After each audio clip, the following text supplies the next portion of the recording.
24 तीर्थंकर भगवान की, आचार्य देवराज स्वामी महाराज की, अहिंसा मई विश्व धर्म की।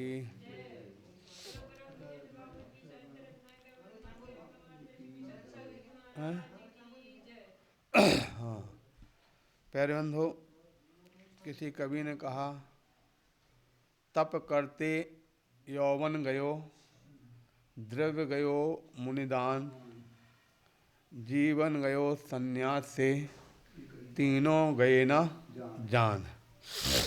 कितना सुंदर व्याख्यान दोहा में कहा गया। यह व्यक्ति के लिए तप करते यौवन गयो, अगर युवा अवस्था को प्राप्त करके अगर कोई तप को धारण करते हैं और तप में अपने जीवन को युवा अवस्था को व्यतीत करते हैं तो कर्म की निर्जरा होगी। तप करते यौवन गयो, द्रव्य गयो मुनिदान, और अगर किसी प्रकार का कोई द्रव्य है वह मुनियों के लिए दान में जाता है तो उसकी कोई होड़ नहीं है, बराबरी नहीं है। द्रव्य गयो मुनिदान और प्राण गए सन्यास से, अगर सन्यास पूर्वक प्राण जाते हैं, समाधि मरण होता है, तो इस प्रकार से जाने के लिए अंत में कहा तीनों गए ना जान। वो गए नहीं हैं बल्कि वो तो सुरक्षित हो गए हैं, अजर अमर हो गए हैं भविष्य के लिए। वह क्या बोलते, आपका जीवन बीमा बन करके और भविष्य में उपार्जन के लिए तत्पर हो गए हैं। इस प्रकार से ग्रंथ है तत्वार्थ सूत्र में प्रकरण चल रहा था। तत्व की देशना में तप, बाह्य अभ्यंतर दो प्रकार के तप हैं। उन तप में बाह्य तप जो अनशन इत्यादि हैं, बाह्य तप तो सबको दिखाई देते हैं, सब करते नजर आते हैं, लेकिन भगवान महावीर का सिद्धांत कहता है बाह्य तप तो आप करते ही हैं, बाह्य तप के साथ साथ अभ्यंतर तपों को धारण करो। जितना आप बाह्य तप से अभ्यंतर की ओर झुकेंगे, अभ्यंतर तप धारण करेंगे, उतना अधिक आपका शीघ्र ही कल्याण हो जाएगा। ठीक है। जिस प्रकार से कहीं किसी स्थान पर आपने अगर फसल लगाई है, फसल लगाने के बाद अगर उस फसल में आप खाद दे देते हैं तो फसल अति शीघ्र और उत्तम फलों को देने वाली होती है। इसलिए उस फसल के लिए खाद्य और पानी देना बहुत बड़े आवश्यक है। उसी प्रकार से आपने संयम को तो धारण कर लिया, लेकिन खाद्य पानी अगर नहीं दिया तो आपका वह जो फसल आपको प्राप्त होना चाहिए वो नहीं मिल पाएगी। किंतु खाद्य पानी देने पर आपके लिए श्रेष्ठ से भी श्रेष्ठ फसल की प्राप्ति हो सकती है। ऐसा कथन करते हुए आचार्य भगवान ग्रंथ तत्वार्थ सूत्र में ध्यान तपों का व्याख्यान कर रहे थे। ध्यान तप क्या है, इस बात को सभी अच्छी तरह से जान चुके हैं। ध्यान का मतलब क्या होता, एकाग्र चिंता निरोधो ध्यानम, अर्थात एकाग्र चिंता का निरोध, इसका नाम क्या है, ध्यान है। वह ध्यान जीव के लिए कर्म निर्जरा का सबसे बड़ा साधन है। ठीक है। कितना बड़ा अंतर होता है। कहीं किसी स्थान पर एक समय था कि जब कोई काम मजदूरों के द्वारा कोई गड्ढा खोदना, कुआं खोदना, निर्माण करना, एक समय था जब हाथ से लोग मजदूरों के द्वारा खोदते थे। एक एक गड्ढा खोदने के लिए, एक कुआं खोदने के लिए 20-20 मजदूर लगते थे, फिर भी कितना सा हाथ दो हाथ का ही खुद पाता था। लेकिन आज वर्तमान में मशीनरी युग हो गया और मशीनरी युग में एक मात्र मशीन खड़ी कर दिया, एक उसको कर्मचारी उस मशीन को चला रहा है और देखते ही देखते एक घंटे में जितने 20-25 मजदूर एक पूरे दिन भर में कर पाते तो 1 घंटे के अंदर वह उतना खुदाई कर देता है। और पूरे दिन भर की अगर बात करें तो 20 मजदूरी की अपेक्षा वह कम समझ लो 20 गुना काम कर देते हैं। यानी 200 मजदूरों का काम जो होना था वो एक मशीन वह कर दिया करती है। तो जिस प्रकार से वह मशीन के द्वारा वह कितना अधिक काम हो जाता है, गड्ढे खुदाई हो जाती है, मिट्टी को बाहर फेंक दिया जाता है, उसी प्रकार हमारे आत्मा में लगे कर्म रूपी जो मिट्टी है, कर्म रूपी मिट्टी को ध्यान रूपी मशीन के माध्यम से अति शीघ्र जो अनशन इत्यादि तप के माध्यम से जो वर्षों में और कई वर्षों में जो इस प्रकार से क्षय होने वाले थे, ध्यान तप रूपी मशीन से अति शीघ्र ही कर्मों का क्षय हो जाता है। इस प्रकार से तप भी ध्यान भी अनेक अनेक प्रकार से बताए हैं। उसमें जो मोक्ष मार्ग में कारणभूत धर्म ध्यान और शुक्ल ध्यान, धर्म ध्यान जो होते हैं उन धर्म ध्यान से होने वाली कर्म की निर्जरा वह कम होती है और शुक्ल ध्यान से और अधिक तीव्रतर निर्जरा हुआ करती है।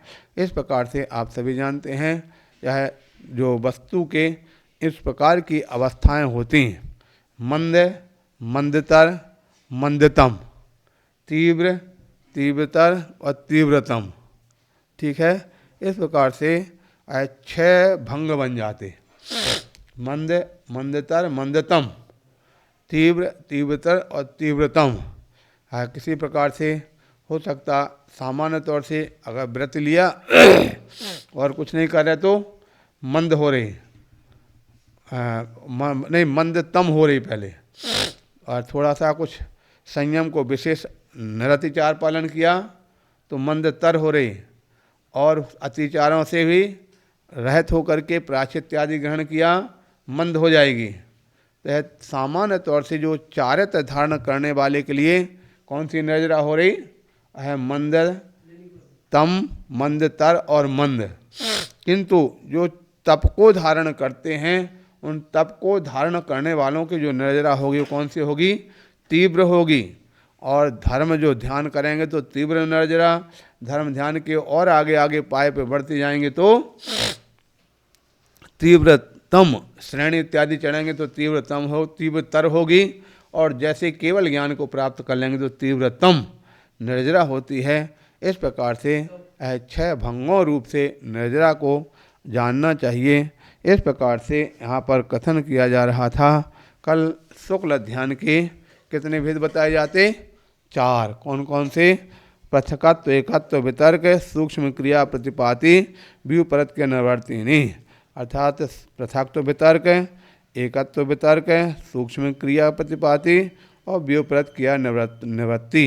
इस प्रकार से ये 4 प्रकार के शुक्ल ध्यान होते हैं। अब उस शुक्ल ध्यानों के आलम्बन कौन से ध्यान के कौन कौन से किस प्रकार से होते हैं, इसका कथन करते हुए देखेंगे पंचागम पुस्तक में 271 पेज पर सूत्र नंबर 40 देखते हैं। त्रयेक योग का योगा योगा नाम,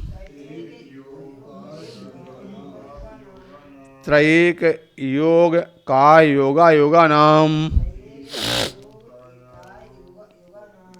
बन जाएगा। इस प्रकार से सबसे पहले जो अक्षर है उसमें क्या है, त्रयेक। इसमें 2 चीज़ें आ जाती हैं, त्रय और एक, समझ आ गया, 3 और 1। उसके पश्चात आगे आता है योग, उसके बाद आता है त्रयक योग। ये योग जुड़ जाना है सबके साथ में, किसके साथ, 3 के साथ योग जुड़ गया, नहीं 3 योग।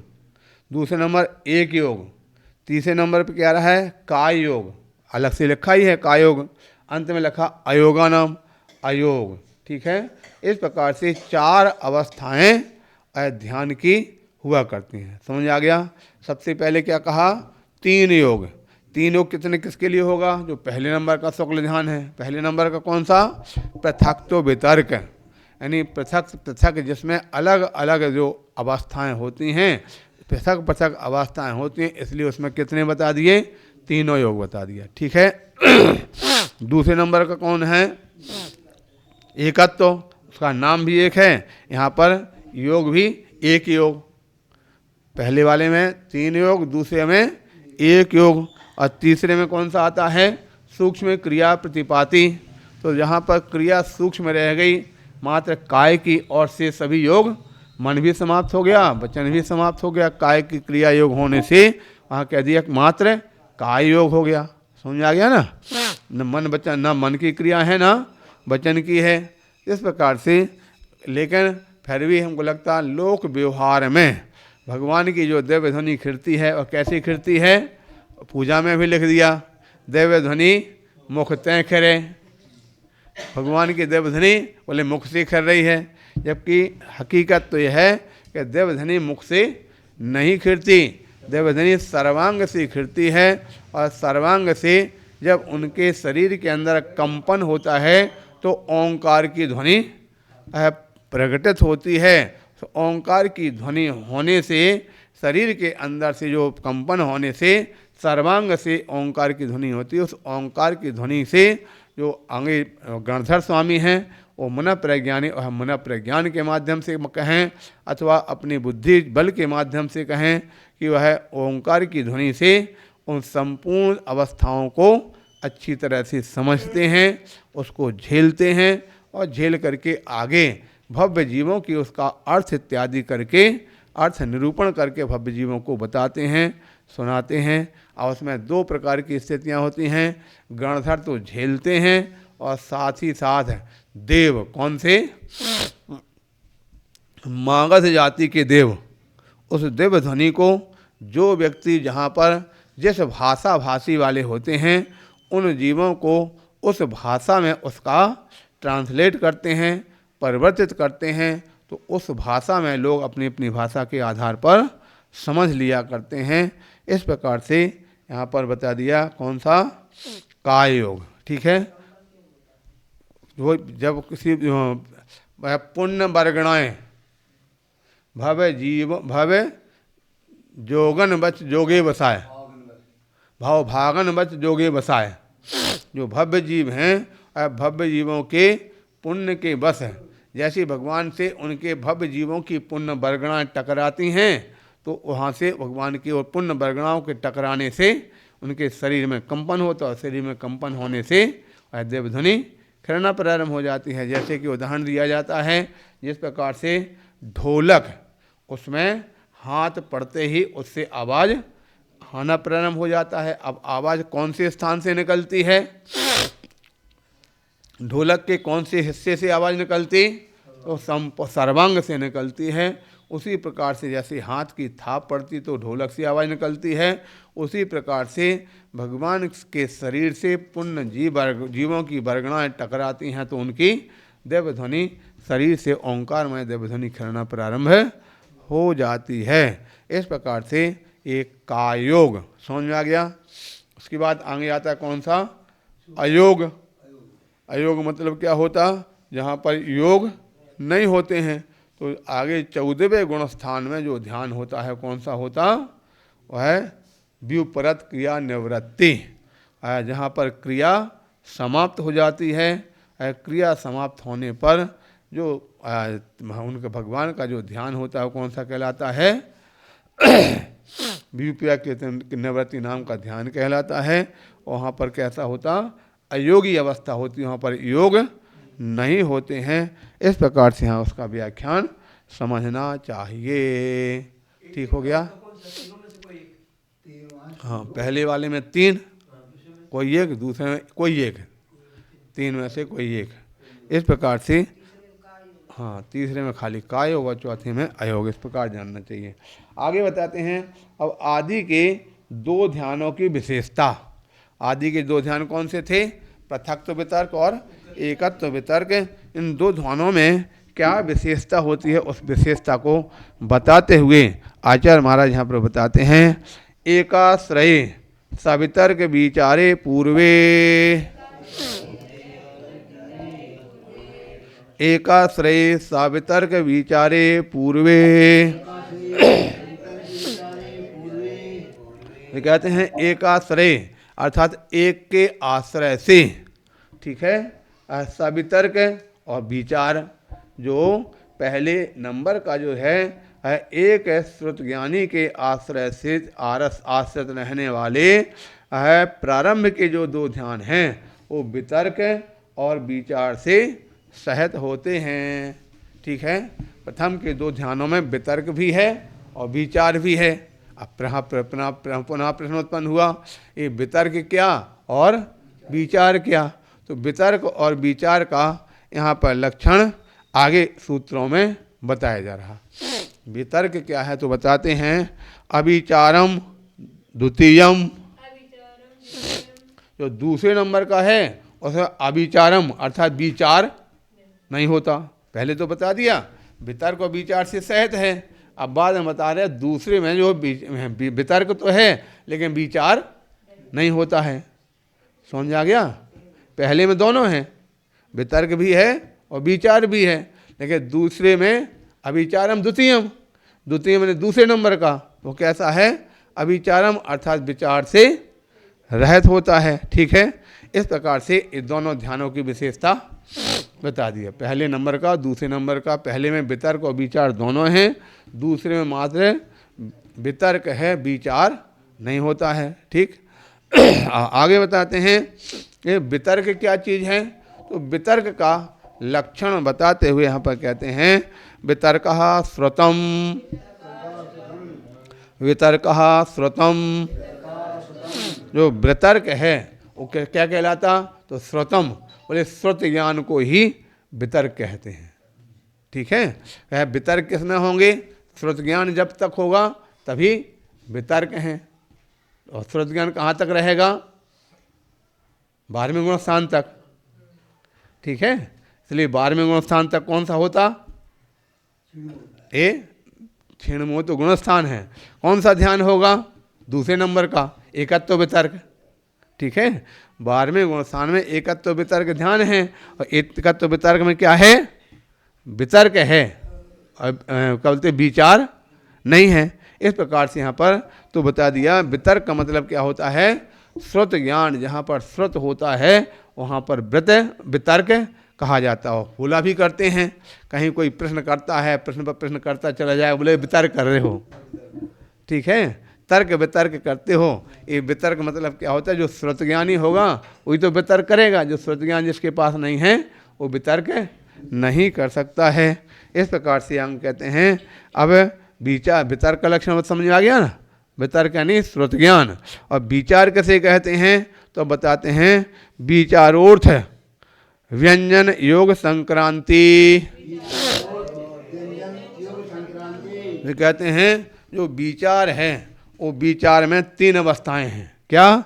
व्यंजन, अर्थ, व्यंजन और योग संक्रांति, यानी अर्थ का, व्यंजन का और योगों का संक्रांति यानी पलटना।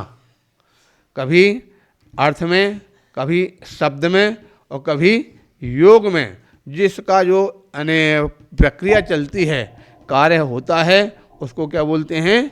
विचार कहा जाता। ठीक हो गया? विचार यानी परिवर्तन।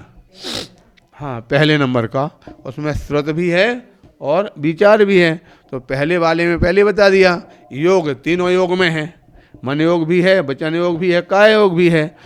तो मन 3 प्रकार के योग भी हो रहे हैं, और उसके साथ साथ क्या बता रहे हैं? व्यंजन और अर्थ भी है। किसी प्रकार के व्यंजन यानी कोई शब्द को, कोई वाक्य को लेकर के चिंतन मनन हो सकता है, और वाक्य का चिंतन करना ये क्या हुआ? व्यंजन हो गया, और उसका अर्थ ग्रहण करना ये अर्थ हो गया। और योगों की संक्रांति यानी मन वचन का योगों में जो परिवर्तन होता रहता है निरंतर, इस प्रकार से कौन सा कहलाता? पृथक तो वितर्क नाम का जो शुक्ल ध्यान होता है, इस प्रकार से उसमें वितर्क और विचार दोनों हैं। एकत्व वितर्क में खाली वितर्क है और विचार नहीं होता है। इस प्रकार से ये प्रथम के जो 2 ध्यान थे वो 2 ध्यानों की यहाँ पर व्यवस्था बता दिया। अब इसके पश्चात आगे आएगा कि जो ध्यान करते हैं, ध्यान का फल क्या? ध्यान का फल कर्मों की निर्जरा। तो कौन से जीव के लिए किस प्रकार के कितने कौन कौन से कर्मों की निर्जरा हो सकती है? कर्मों की निर्जरा के लिए आप सब पहले पढ़ चुके हैं। कितने कौन कहाँ से प्रारंभ होती हैं? सम्यक दृष्टि जीव से वह निर्जरा का क्रम प्रारंभ होता है। यद्यपि निर्जरा की बात जहाँ पर आती है तो दो प्रकार की निर्जरा, एक सकाम और दूसरी अकाम। सकाम अकाम का मतलब क्या होता? जो काम की है, ठीक है, हाँ सही है ना। सकाम जो काम की है और अकाम जो कोई काम की नहीं है, ठीक है। अब सकाम अकाम मतलब कौन से काम के कौन से काम के नहीं हैं, किस प्रकार से? तो अकाम का मतलब है जो उसको दूसरे रूप में दो प्रकार की निर्जरा कही जाती, कौन कौन सी? सविपाक और अविपाक, ठीक है। तो सविपाक को क्या कहेंगे? अकाम कह दो, ठीक है। सविपाक निर्जरा को क्या कहेंगे? अकाम निर्जरा कह दो, और अविपाक को सकाम कह दें। समझ आ गया कि नहीं आ गया? सकाम और अविपाक। अब सविपाक का मतलब क्या है? जो अपने समय पर उदय में आकर के क्षय होवे, वो कौन सी कहलाई? सविपाक।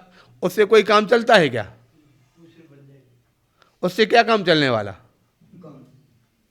भाई अपने समय में कर्म उदय में आकर के जो झड़े, उससे कोई काम होना है क्या मोक्ष मार्ग का? इसलिए कौन सी हुई? सविपाक तो बात कर ही रहे, तो इसको अब पहले दो नाम दिए ना, अकाम और सकाम। तो कौन हुई? सकाम कहलाएगी, अकाम। वह अकाम निर्जरा हो गई, जिससे अपना कोई कल्याण का काम नहीं होना, मोक्ष मार्ग का काम जिससे नहीं बनना, ऐसी सविपाक निर्जरा को क्या बोलते कह देंगे? अकाम कह देंगे। और दूसरी कौन सी है? अविपाक, यानी जो समय के पहले किसी प्रकार की तप साधना इत्यादि के द्वारा झड़ाई जाए, वो कौन सी कहलाई? वह सकाम। उससे काम चलने वाला है, इसलिए कौन सी हुई? सकाम निर्जरा है। इस प्रकार से ये दोनों प्रकार की निर्जरा को अच्छी तरह से समझना, सकाम और अकाम। सकाम क्या किससे क्या लाभ है, अकाम से क्या होता है, सविपाक क्या है और अविपाक क्या है। इस प्रकार से निर्जरा का क्रम कौन से जीव कब कहाँ से प्रारंभ करते हैं तो आपको सबको ज्ञात है, उस सूत्र सभी कई बार सुनते हैं। सम्यक दृष्टि श्रावक इत्यादि क्रम क्रम से सम्यक दृष्टि जीव की जो निर्जरा है वह किसकी अपेक्षा से? मिथ्या दृष्टि जीव की अपेक्षा से असंख्यात गुणी इत्यादि जो निर्जरा, इसका अपन कथन बाद में करते हैं। बोले महावीर भगवान की।